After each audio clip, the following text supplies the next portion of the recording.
So I'm homeless. No, I don't drink, and no, I don't do drugs. I'm trying to get a job, but finding employment when homeless is not an easy task. Something I need to get out of the way.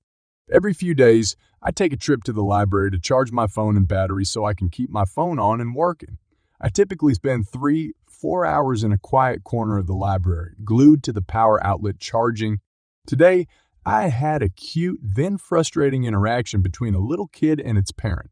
I walked through the sliding doors of the library and wandered around looking for an open chair near an outlet to sit and charge. I heard this little voice shout out in excitement and glee, "Santa," and patters of little boots running over to me. Now, I get it. I really do. A big, bearded man dressed in red with big black bags and an oversized backpack strapped over his shoulders. Any little kid would easily mistake me for the big jolly man. The kid stopped dead in front of me. She was clenching her fists tight, trembling in excitement. She couldn't have been more than 4 years old. She looked up at me, her eyes opened wide, and uttered the word, "Hey, Santa."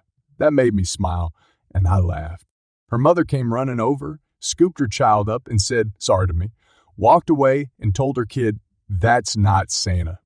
The entire interaction put a smile on my face, but here's where it went downhill. I found an open seat and plugged in to charge and do my thing. The little kid and her parent were on the other side of the library, but the kid was still brimming with excitement. I could see her head poke out of the bookshelf, staring at me every so often. That went on for about half an hour, until, I guess, the mother couldn't handle her child anymore, and she came over to me. She asked me to leave and find a different spot because I'm distracting her daughter. I said, "Hey, I'm sorry, but this is the only open space with an outlet. I need to charge my stuff."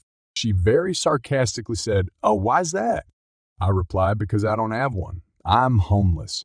I thought that was the end of it because her face went red, and she walked away. But no, she came back. She went up to the front desk to ask if there are any outlets outside and if it's okay for me to use them. Seriously, she said that the library is okay with me using the outlet outside to charge so I can go out there. I asked her, "So you don't want me in the library, a public institution, to charge? You would rather me sit outside in the cold just because your kid thinks I'm Santa? Really, that's it." I looked at her and said, "Well, Merry Christmas to you. I'm going to stay right here until my batteries are charged." The lady went to the front desk and I listened in because I figured I'm screwed. I'm getting kicked out. She asked them to tell me to leave. They said they can't unless I'm intentionally making a disturbance, being violent, or threatening. I've been here before. I keep to myself and don't bother anyone. So yeah, I was there for 4 hours. I didn't move or get kicked out. My things are charged and good for the next few days. Honestly, not the worst interaction I've ever experienced. At least she was somewhat polite. Edit. I don't think she was being malicious at all. I think in her mind she was doing a good deed. Backstory: Mai, 30 male, girlfriends 29 female. Grandfather owned a company and had done fairly well for himself. So when my GF's older sisters, 36 female, twins, turned 30, he bought 2 houses to let them live there rent-free on the condition they save their money and buy the house off him and the company, planning to do the same for my GF and younger sister when they turned 30. First sister was able to save up and buy the house with her husband. Now for the second house, enter ex-brother-in-law, 37 male. Ex. Brother-in-law, now thinking he's getting a free ride, decides to take out a bunch of loans and open a gym while being supported by sister-in-law. She has a well-paying job. They live rent-free for 4 years while his gym just bleeds money. Was only open Monday, Thursday 9, 2 because he liked his free time. After 4 years, grandfather asked for them to either buy the house or start paying rent.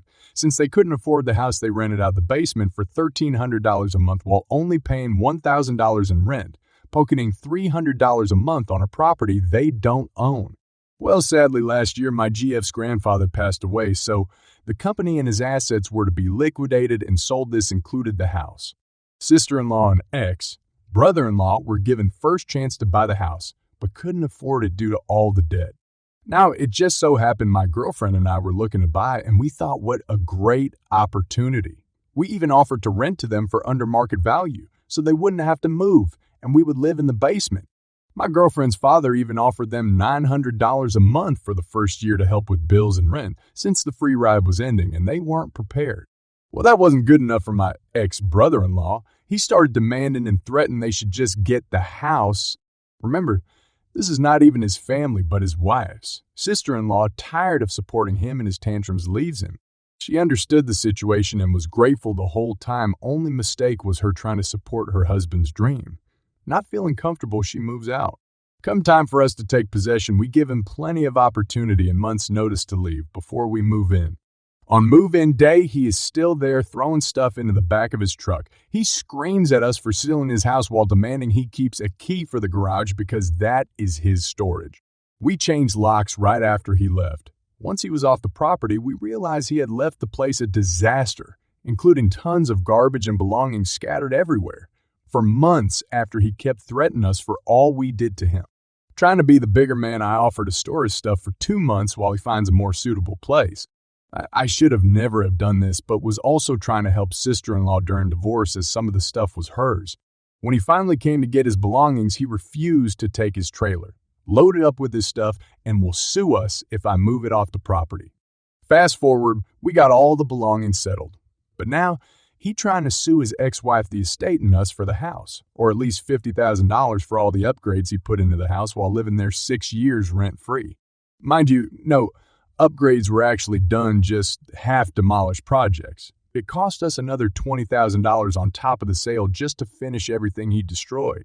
Kitchen, bathroom, deck, etc.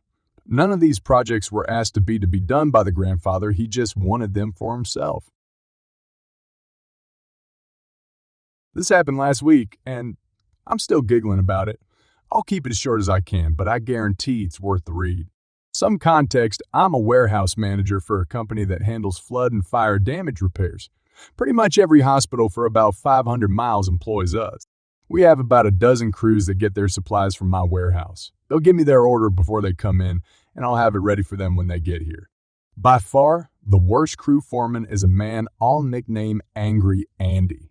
He never gives me more than an hour to get his order ready and is always mad when, surprise, surprise, I don't have it ready in time. For comparison, the other foremen usually call in their order a few days in advance, so I'm always able to get theirs done early. Last Wednesday, Angry Andy came storming into the warehouse, shouting at nobody in particular. I legitimately thought there was a fire or something, but nope, he was just angry. He goes upstairs to find the company owner kicking some boxes over on the way. I followed him up there. Angry Andy is basically yelling at the owner that our flood truck is broken and that I broke it. The flood truck is a big truck I keep ready for emergency floods. The crews sometimes come in the middle of the night for it. Literally, he was cursing me out in front of the owner. I was beyond speechless, and I normally don't like confrontation, so I went to check out the truck. It was fine. Angry Andy had just flipped off the alternator and drained the battery by accident. The button is right next to the cruise control, so it's an easy mistake to make. It meant the truck wasn't actually broken, but it did make the battery die mid-trip, which explained why he was so angry. I went up to apologize to him and the owner and tell them I fixed the problem. It definitely wasn't my fault, but Angry Andy would have had a conniption if I had told him it was actually his fault, and I didn't want to deal with that. Instead, I just took the blame. Here's the revenge part. Sometimes on orders, the foreman will mark down the wrong item on the pull sheet. It's usually not a big deal. I can normally catch the error and fix it before it becomes a problem. On Friday, Angry Andy sent in a pull ticket for a weekend job at a hospital about 6 hours away. He had marked down that he wanted 2 specialty scraper blades that matched with a certain machine. Only, he marked the blades for the wrong machine. I saw the issue and could have just corrected it, but I didn't feel like doing him any favors. Instead, I filled the order just like it was written. I gave him the wrong scraper blades, and on Saturday morning, Angry Andy drove 6 hours to the job site only to unload the order and realize he had the wrong blades. He called me around noon yelling about how I gave him the wrong blades. I calmly sent him a photo of his pull sheet, and he shut up quickly when he realized it was actually his fault. He needed the scraper blades in order to get any work done on the job, so he had to get back in his truck and drive down here for the right blades. I called him when he was about halfway back to ask if he remembered to bring back the other blades. I needed them for a job order I filed Monday, and since he pulled them, it was his job to bring them back. He had forgotten, so he had to drive another 3 hours back to get the right blades and then back to make the switch, and another 6 hours back to the job site.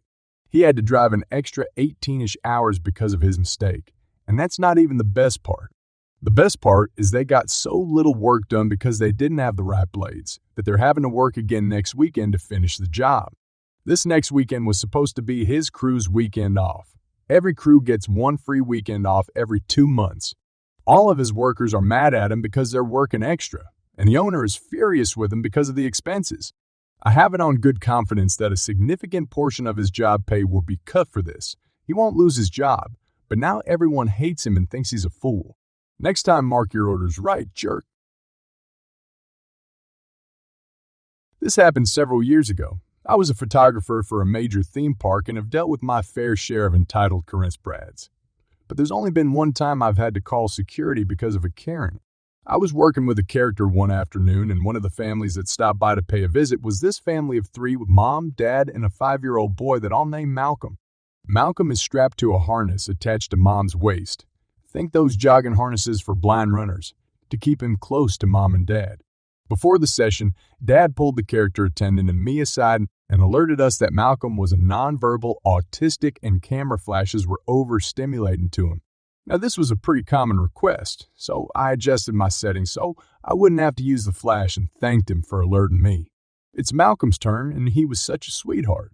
He just wanted to show off the book full of pictures of his favorite dinosaurs, and we all got sad when he had to leave. A few hours later, I was in an area we refer to as backstage, where guests aren't allowed, heading to my break. Imagine my surprise when all of a sudden I get body slammed by Malcolm. For the record, I'm almost 6 feet and 250 pounds, and he nearly managed to knock me over. He's screaming and crying. Fortunately, my manager, Oscar, was nearby, so I flagged him down and we immediately called security. We get Malcolm to a cool, air-conditioned place as it's 95F, and I looked up pictures of dinosaurs on my phone to show Malcolm. Eventually, he calmed down and he essentially became my little buddy. About 10 minutes later, Malcolm is reunited with a tearful mom and dad. It's there we got the full story. Enter Karen. Mom, Dad, and Malcolm were getting ice cream when Karen approached. The conversation went roughly as followed. Karen, why is he harnessed? Mom, oh, he's autistic and he will bolt if he's not harnessed. Karen, no, he's not. Mom, excuse me? Karen, you're just a bad parent. My grandson knows better than to stray from me and he's about the same age. Mom, I'm sorry, but he's incapable of understanding that. It's safer for everyone if he is harnessed. It's at this point that Dad comes back with the ice cream and Mom turns her attention away to help him. The next thing she knows, the harness goes slack. When she looked up, Malcolm and Karen were gone. It's so packed that day that it's easy to lose track of someone, especially if it's a running child. An important thing to note is that the park has cameras everywhere. So it was easy to get a video of the incident and get a description of Karen. Security was alerted and Karen tracked down. She was belligerent and tried to slap the security guard who stopped her, stupidly doing it in front of an OC sheriff. So she got a lovely court date for assault as a result. Malcolm and his family were given an extra day added to their tickets as an apology for what happened. But they just had one request. They asked to know where I would be the next day so I could take their pictures. The next day, I gave them a full-on photo shoot. And yes, it was the best day of my entire career.